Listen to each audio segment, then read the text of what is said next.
Okay, that's most of our learning. We should have the Beis Hamikdash and the Refuah Shleima for Chiyal Nasan and Sarah and Tzvi and Barachana.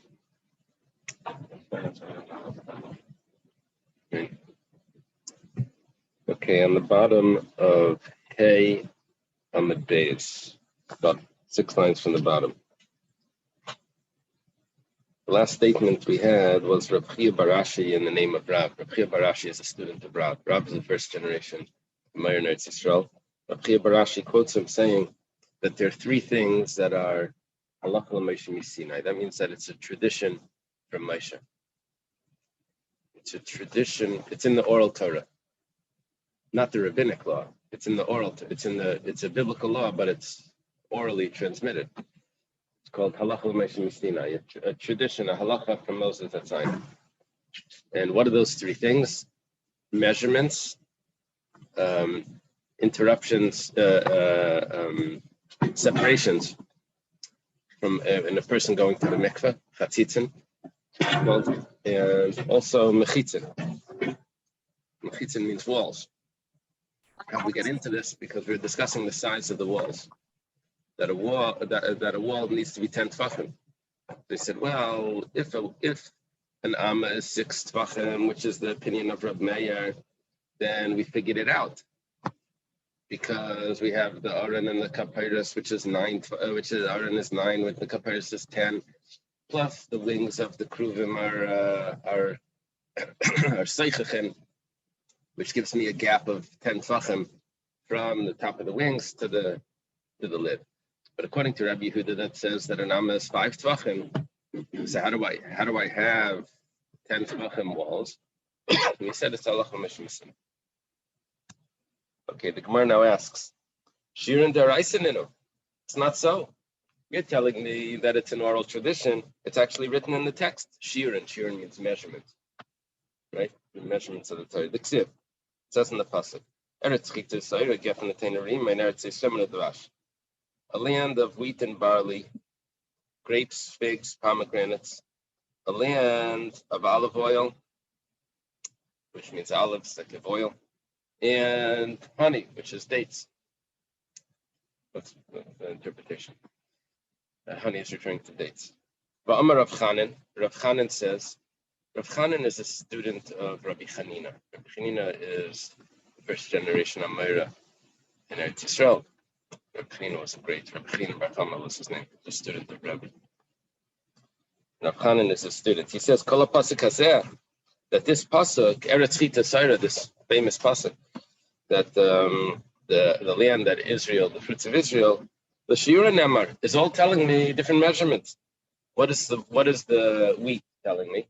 Chita, l'beis hamenuga, or a house that has teras. Leprosy could be on the person's body, his clothing, or his house. So the house becomes tummy.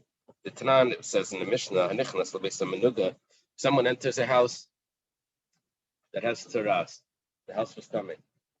He wasn't supposed to go inside. He's going to become tummy if he goes inside.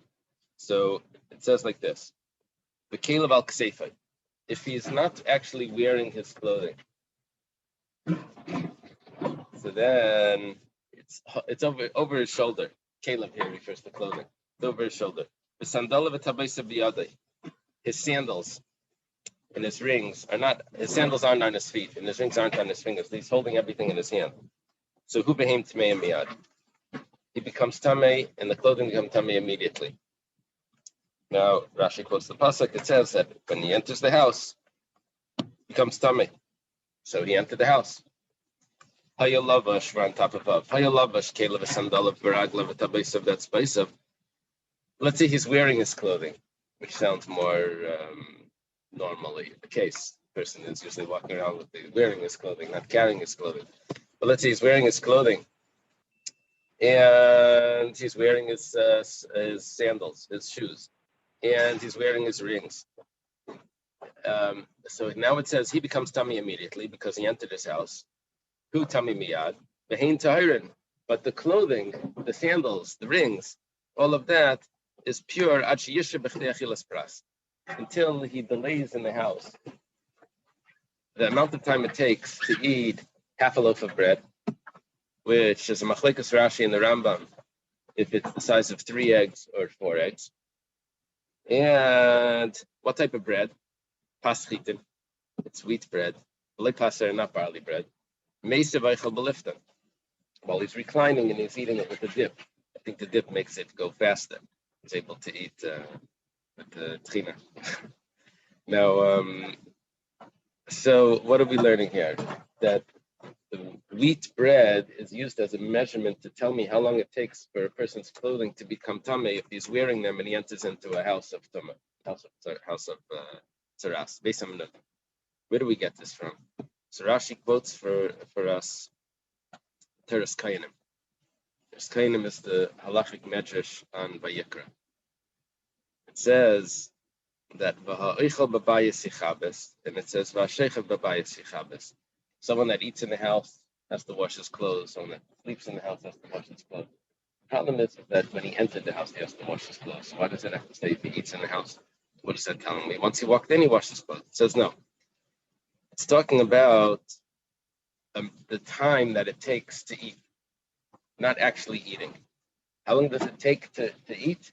Well, how much food? We're talking about wheat bread, a half a loaf of bread, which is a meal, and eating it while you're reclining in a normal manner. So we learn from that pasuk that the clothing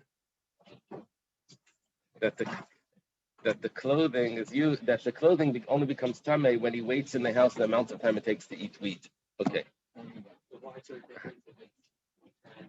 Oh, if he's wearing it, then it's not considered that it came in like initially until it says the yichabes begado, that he has to wash his clothing. So that's only considered the case if he's wearing the clothing. If he's holding the clothing and he walks in, it's considered like it entered immediately. That's considered habal abayis. Yichabes begado, he washes his clothing only if he delays in the house. It says only by oichel. It says yichabes begado, and sheichet not by habal abayis. Habal abayis yitma, he becomes tamei.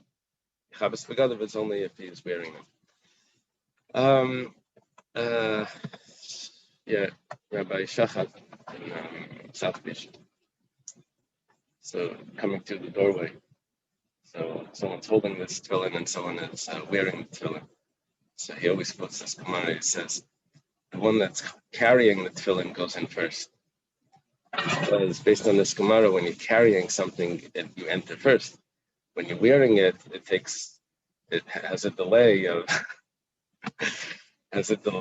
the amount of time it takes. That's when it's considered that it entered. See, that's a raya. Okay. Saira, we're up to the second species that Israel is praised with, and that's going to teach me another halacha. Saira, the barley. The Tanana was taught in the Mishnah, Etzem k'saira metame b'maga b'masa. The bone of the corpse is tamei. It makes a person tamei if he touches it or if he carries it, but not ba'oil. Ba'oil has different, in a tent under the same roof, has a different halacha. Over there, it needs to be a revi'as dam, or it needs to be the majority of the body. Here we're just talking about a bone the size of a barley grain, so a very small bone, maybe like in the foot or something. So that bone would make a person tummy with touching. So we use the measurement from something that Israel is praised of. What we're doing here is we're taking a pasuk in the Torah and we're telling me that that's teaching me measurements.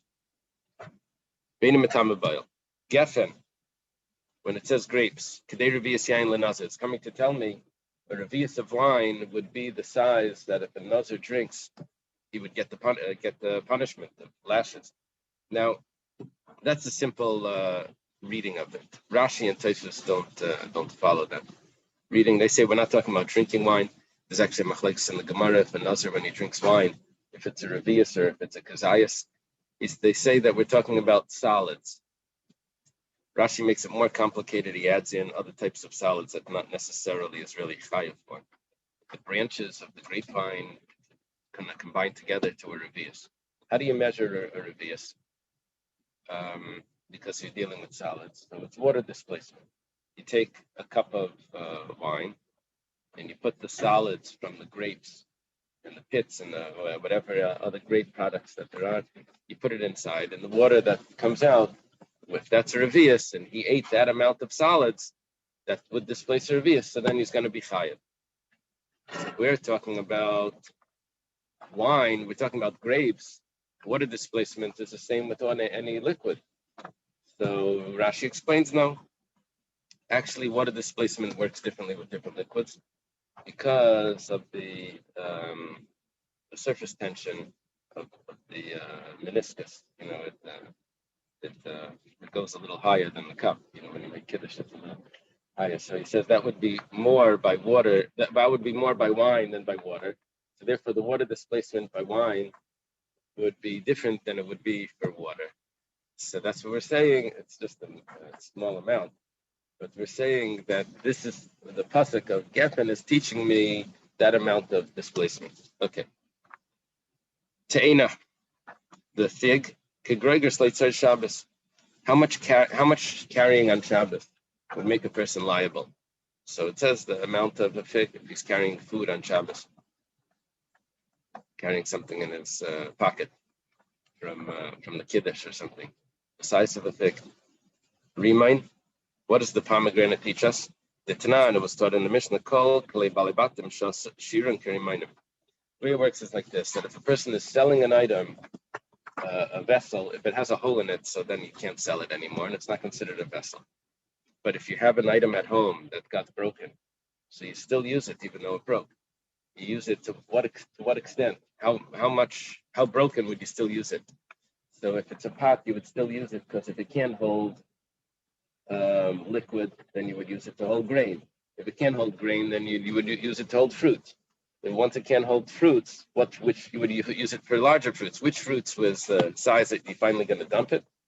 If it's going to drop pomegranates out of it, then it's time to dump. So the pomegranate is used as a measure for this. Eretz Shemen Dvash, a land of olive oil and honey. Dates Eretz Shekol Shirek Hazesim. A land that all the measurements of the Torah are olives. Umar says Kol Shirek Al Kadaita. All the measurements, really? You just gave me a list of other things that aren't olives. You said the wheat and the barley and the pomegranates and the figs. The majority of laws are the olive size. What are we talking about? We're talking about the flesh of a corpse or of an avela, or chelav or dam or pigel or nisa or something that's tamei. Or the Gidanasha, Rashi gives me a list of a whole bunch of halachas. The size of those halachas is a kazayas. Dvash, what do we learn from the date? That's Kikiseva Sagasi Bema Kippur. They want us to do Chazara on Yoma. For the size of eating on Yom Kippur is the large date. Remember, that's what gives someone satisfaction, that he doesn't feel that he's starving. Okay, that was a long question. The Gemara concludes, Alma Daraisa, you see that it's written in the Torah. What are you telling me? Rav Chia Barashi Amarav, that it's Allah al Sinai. And therefore it tells me that mechitza, that the size of a sukkah is 10 tvachim Allah al Sinai. The first half of that statement, the first third of that statement is incorrect because it's written in the Torah. It's not an oral tradition. The Rambam tells us in the introduction that anything that's an oral tradition it does not have a source in the Torah.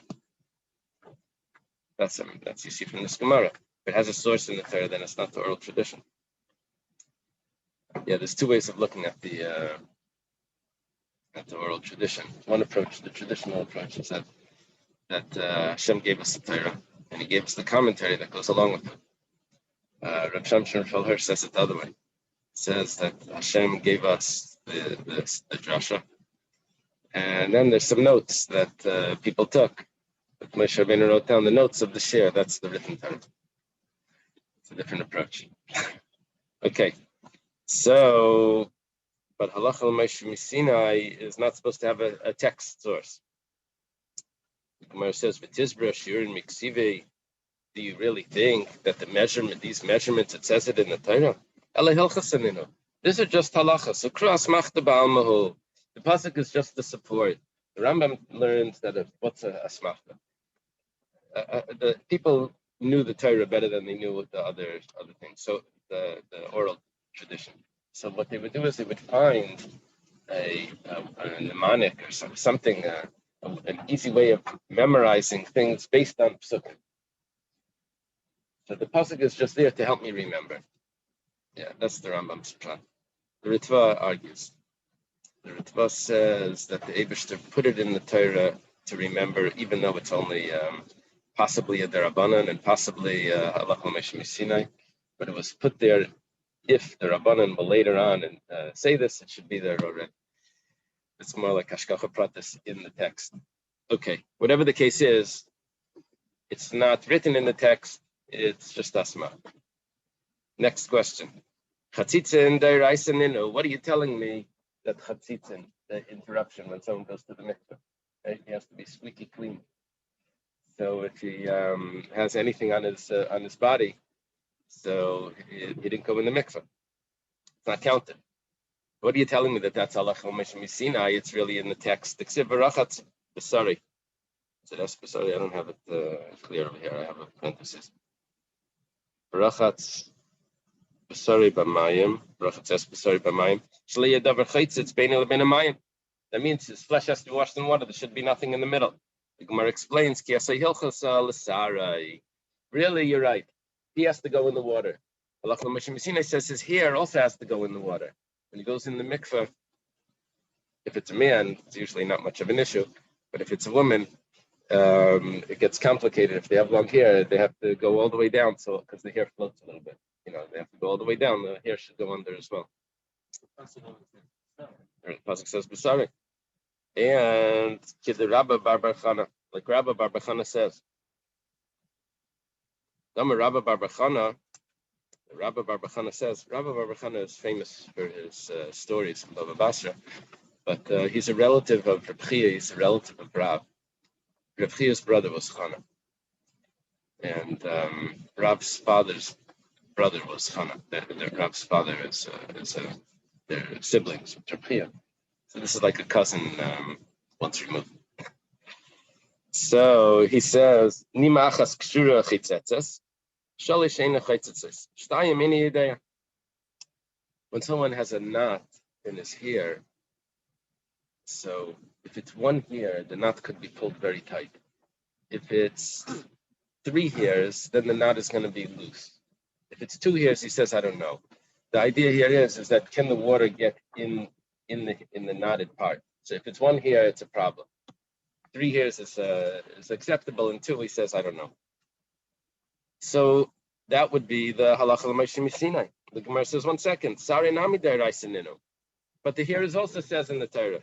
What does it say? The ksiv v'rachatz es b'sarei b'mayim es hatafel b'sarei. Anytime it says the word es.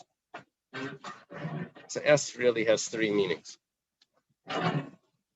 Professor, you familiar with that from the book? Es could mean it's an arrow. Remember how he does it? It's an arrow. Looking with the guide to the Lashon HaKodesh. I was going to say that. And it could mean with, and it could also mean from. Anyway, so S, the meaning of S as with, comes to tell me that whenever it says S in the Torah, it's coming to tell me something else. Es Hashemayim v'Esaretz. It comes to tell me the heaven and everything with it, right? So the Rashi says. Yeah, that would be like an arrow. It's not translated, but it's used as an arrow to what we're referring to. We're referring to this. So, but there's other meanings also. So, oh, it has a word that precedes a definite object. So the word es, when it says v'rachatz es b'sarei b'mayim, so es is coming to tell me something that's secondary that comes along with the flesh. What is that? My Neosari. The hair. See, the hair is in the Torah.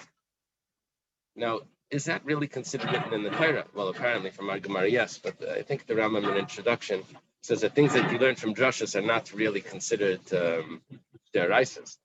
But whatever the case is, our Gemara says yes. So the Gemara has to answer, what's happening here is that we have Allah al-Mishna when it comes to chatzitza, it's not talking about on the body, it's not talking about on the hair, it's talking about some details that Rabbi Yitzchak gives us. Now there's a machlokes, what Rabbi Yitzchak is going to be referring to. Is he continuing the discussion about the hair, or is he talking about any chatzitza on the body? Whatever the case is, Rabbi Yitzchak, turn the page, the Bar Torah, the halacha l'Moshe Misina is, calls it Bar Torah, Ruba yumakbid alav. If there's the majority of, there's two ways of learning this. Let's learn Rashi's pshat. The majority of the hair is knotted, and it bothers him. He's makbid. That's chaitzitz. That's going to be a chatzitza from the halacha l'Moshe Misina. She'ena makbid alav. But if it doesn't bother him, so then ain't a chaitzitz. It's not a problem. However, the gazra al rubei she'ena makbid mishum rubei amakbid. But they made a decree. If the majority and bothers him is considered a chatzitza, that he's not considered really in the mikveh because this is an interruption. So an interference between the water. So then we make a decree also that if it's the majority, even if it doesn't bother him.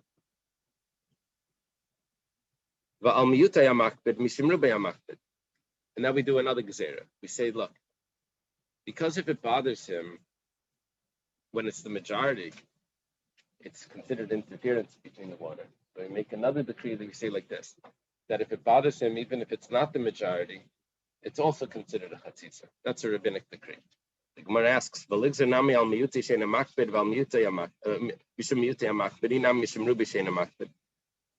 this is like the Punnett square, in genetics. So you have four boxes. One of them is the real one. Then you have two secondary, the two catty corner. Then you have the one totally opposite, which is twice removed. So it doesn't have any of the dominant or whatever. So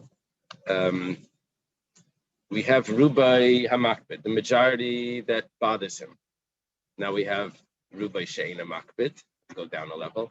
Or you have Miyutai Hamakbid, or it's the minority that bothers him also, but it's a minority. So those two are rabbinic decrees. The Gemara asks, let's make a decree on something that's not the majority and doesn't bother him, because it's similar to what's the majority that doesn't bother him, or it's similar to the minority that does bother him, right?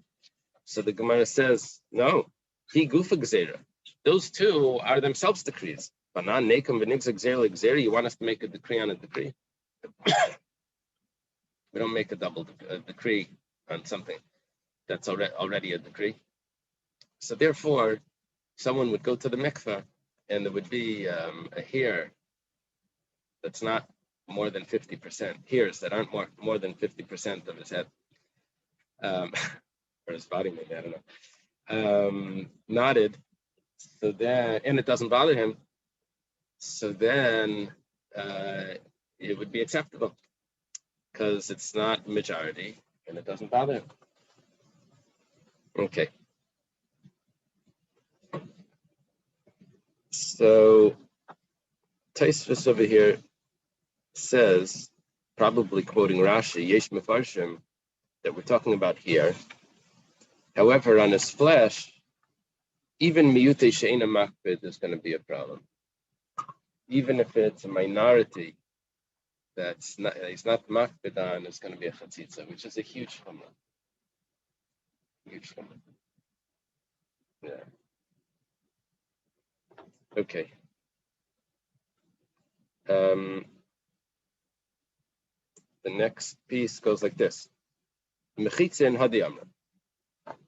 What were we coming to over here? We were saying that we had a machlokes, Reb Meir and Reb Yehuda, how to know that a sukkah is 10 tvachim. With Reb Meir, we worked it out. With Reb Yehuda, we said we can't work it out, so we said it's halacha Moshe Sinai. So now we challenge that statement that there's several things that are halacha Moshe Sinai. We say, okay, fine, it's halacha Moshe Sinai.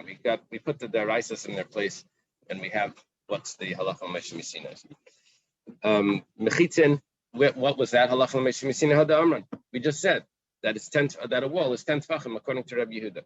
Umar says, honey, Rabbi Yehuda, you got it according to Rabbi Yehuda. Rabbi Meir, but according to Rabbi Meir, we learned that a mechitza is a 10 tefachim. We learned it from the base of Migdash, or from the Mishkan, the base of Migdash to the base of the Mishkan, right? A third of the house was 10 amas, which means that a third of the Mishkan, which was 60 tefachim, is 20 tefachim, which means that it's 10 tefachim of the wings of the kruvim.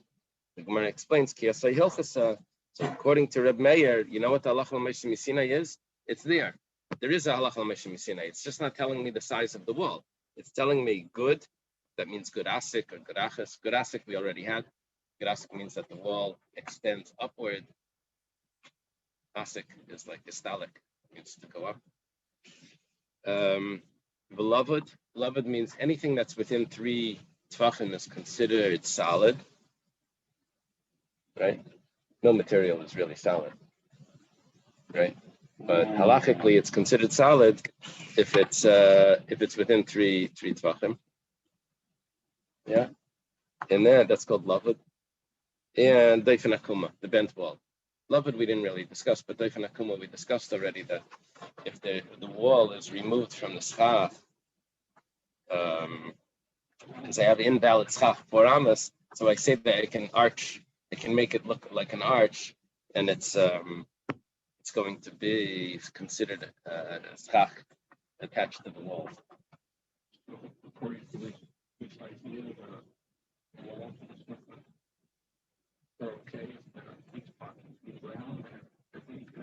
Within 3 tvachim, it's being connected. Yeah. Yeah. Yeah. I saw once in a sefer from Reb Shlomo Kluger. He says, if we accept the din of lavud, or Moshe, so why if there's a nekev b'teicha ois, if there's a hole in the letter, how can we make it possible? Just say lavud. So everything is attached. It's a solid. Yeah. He saw the whole Torah as one. So everything is okay. V'shein l'shali Stefani. I'm sorry.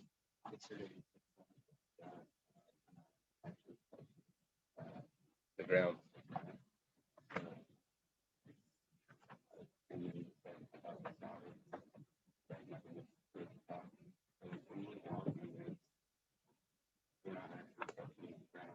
Right.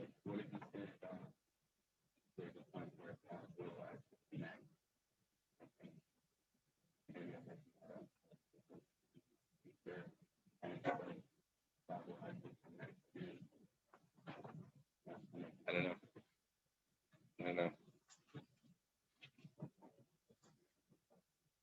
Yeah.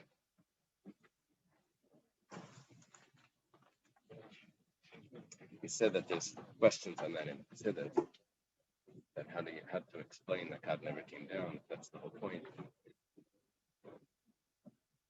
Okay. We're up to the next part of the Mishnah. We're going in order. Sukkah that's above 20 amas. We said the sukkah needs to be 10 tefachim. Now we say the sukkah needs to have 3 walls. Tana Rabbanan, taught in a brisa.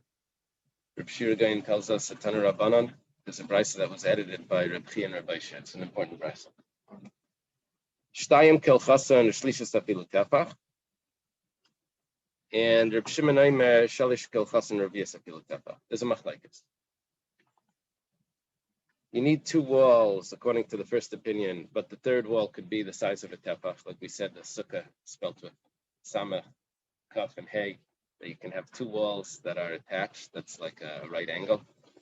And then you have 1 wall that's a little bit removed, a tefach. Reb Shimon says no. Reb Shimon, this is always Reb Shimon. Reb Shimon in the Brisa or Mishnah is always Reb Shimon Bar Yochai. Reb Shimon says, Shalish kil chasan, you need 3 full walls, proper walls. Revius afilu tefach. The 4th wall could be the tefach. It's really a machlekes. Yeah. The Micah Miflagi. What are they arguing about? Rabbanan Savri Yeshem Lemasiris. Reb Shimon Savri Yeshem Lemikra. It depends that each one looks at the Torah, at the text of the Torah, which one is more significant? The way it's written or the way that it's read? Masiris is the way that it's written, and Mikra is the way that it's read, like the Balkaira, the way he reads it, the vowels. Rabbanan Savi Yeshem Lemasiris. The Rabbanan say that you look at the text, the way it's written. Now we have 3 times in the Torah that it says the word Sukkos. 2 of them are written without the vav. Instead of Sukkos, it says it's read Sukkos, but if you just look at the letters, it would really be saying Sukkas. Sukkas would be a singular.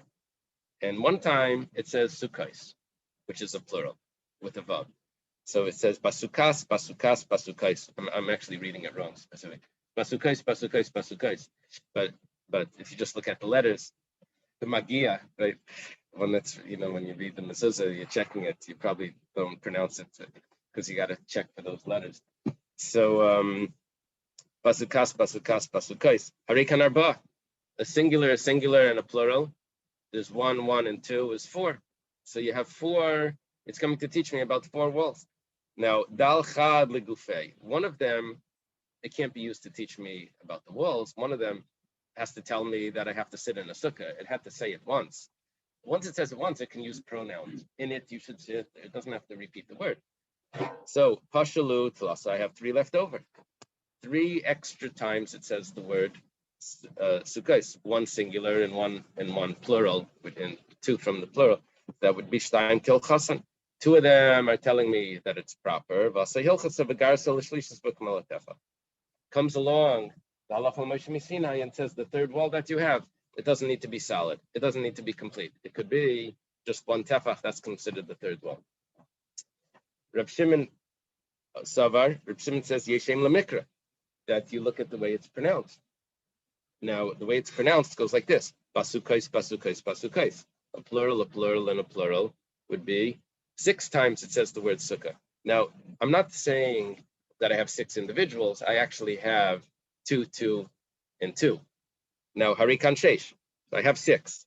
Dal Chad Kra, but I have to remove 1 pasuk, Legufei, because 1 pasuk it had to say anyway, which means Pashalu Arba, I only have 4 left over. Yeah. 6 minus 1 is 4. That's not exactly. I remove 1 pasuk, so because I'm getting the 2 from 1 pasuk, right? Because it's basukais, I'm reading it's really basukai. I have to remove 1. I can't use 1 of them. Well, when I was Yeshem Lemasiris, so I removed 1 pasuk. I think the singular. I'm left with 3. When I have the Yeshem Lemikra, so I remove 1 pasuk. Each one was 2, so I move 1 pasuk. I'm left with 4. Right, so I'm doing the same thing. It's just it has a different meaning for the one that says Yeshem Lemikra. So Dal Chad Kra Legufei, I have a total of 4, but I have to remove 1. Pashlo Arba. So Shalosh Kil Chasan.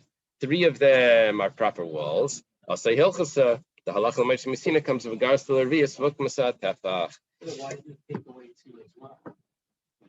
I think he removes the first one, which was written. Because even the Yeshem Lemasiris also has 1 of them that's a plural. Maybe you should remove the plural. That's what you're asking. I think the first one was written in the singular. I think that's it. Pasuk Namarisha Nino Joshua. Okay.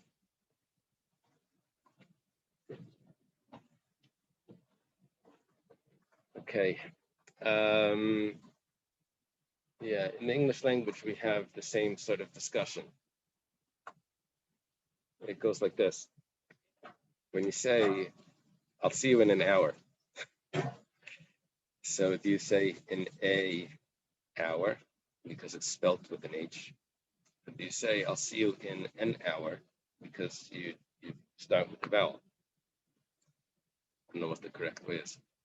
I'll see you in an hour. It sounds like I see you within an hour. That means I drop the spelling and I follow the pronunciation. right? The pronunciation. I'll see you in an hour means that I'm not. Is that correct? That means I'm following Yeshem Lemikra.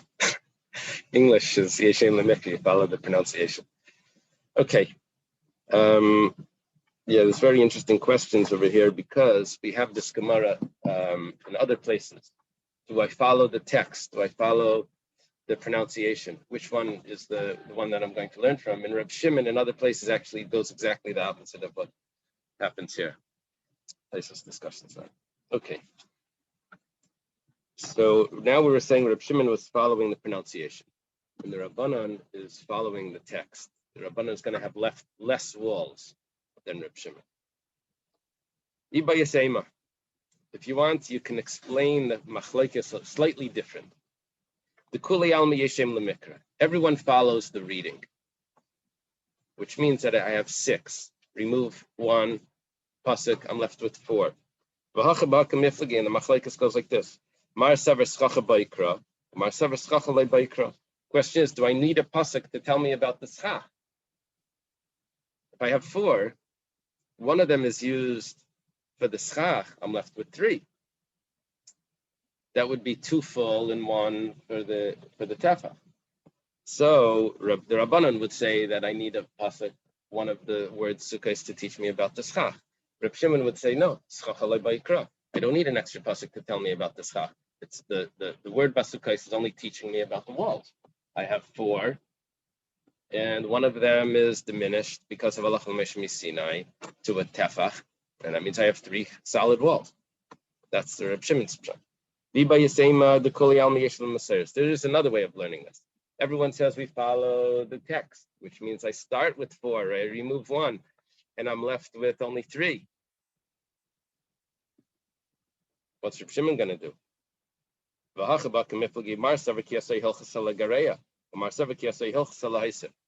Rabbanan say, you know what the Halach L'Meshmi Sinai is doing? It's telling me that one of the walls that you already had doesn't need to be solid. It only needs to be the size of a tefach, a handbreadth. That's good enough. Reb Shimon says, no, the walls that you had are solid. Halach L'Meshmi Sinai is telling me you need another tefach on top of that, which means 3 plus a tefach. The Kuli Alma, another pshat. Everyone holds Kiasei Hilchsel Gareya. The pasuk is remove the Halach L'Meshmi Sinai is removing, is diminishing the wall to the size of a tefach. The Yeshem L'Meseiris, and I really only have 4 in total to start with, which means I had to remove 1 to tell me that I have to sit in a sukkah, which means I'm left with 3. And if the Halach L'Meshmi Sinai is diminishing, so then I'm left with 2 and a tefach. The Gemara explains, B'darshan Tchilas K'miflagi. Marsav Darshan Tchilas, Marsav Ein Darshan Tchilas. Remember we said that you needed 1 to tell me that you have to sit in the sukkah? Yeah, that's correct. You need 1 to sit in the sukkah. The only thing is, can that 1 that you're using to tell me that you have to sit in a sukkah, can that also be used to tell me about the walls? That I also need it that it's also teaching me a wall. Fact is, it says it. I have 4 walls. It says 4 times the sukkahs. So Reb Shimon says that even though it has to, I need it anyway, it had to say that anyway, but I can still use it to teach me a wall. So therefore I have 4 walls, and Allah Sinai tells me that the 4th one only has to be a tefach. And the Rabbanan say that you can't learn from that. Rab Masna Amar Taimud Reb Shimon Mehacha. Rab Masna says Reb Shimon's reason is like this. It says V'sukkah tiyal etel yoma mechayrev lemechsel lemister mizerem umimater. He quoted this pasuk by Reb Zera quoted this pasuk before the beginning of the Masechta. He says, pasuk from Mashiach comes, there'll be a canopy or a sukkah will be there for shade from the sun, from the heat, from protection, from the covering from the rain and from the rain, different types of rain, heavy rain. So Reb Shimon says, you know what that pasuk is teaching me? That I need to have 4 walls to protect from rain. I have 3 walls, that's not going to protect from the rain. The rain will come in from the other side. So that pasuk tells me that it needs to protect not just shade from three sides and schach, but it needs to tell me also that it's protecting me from the rain. Tosfos has an interesting pshat. He quotes the Yerushalmi. He says that the mentioning here of the different protections adds up to 4. Lemechso, lemistar is 2. Mizerim and mimatar is 2. I'm sorry. L'tzalyem mecharev is 1. Lemechso, lemistar is 2. Mizerim and mimatar is another 2. And that tells me that it's a total of 4 walls. And the Rabbanan say no, mizerim and mimatar, which is both types of rain, is really only 1. So it tells me only 3 walls. That's how the Yerushalmi learns this. Okay, let's leave it over here. Good job, A good day. A question on the horse, maybe.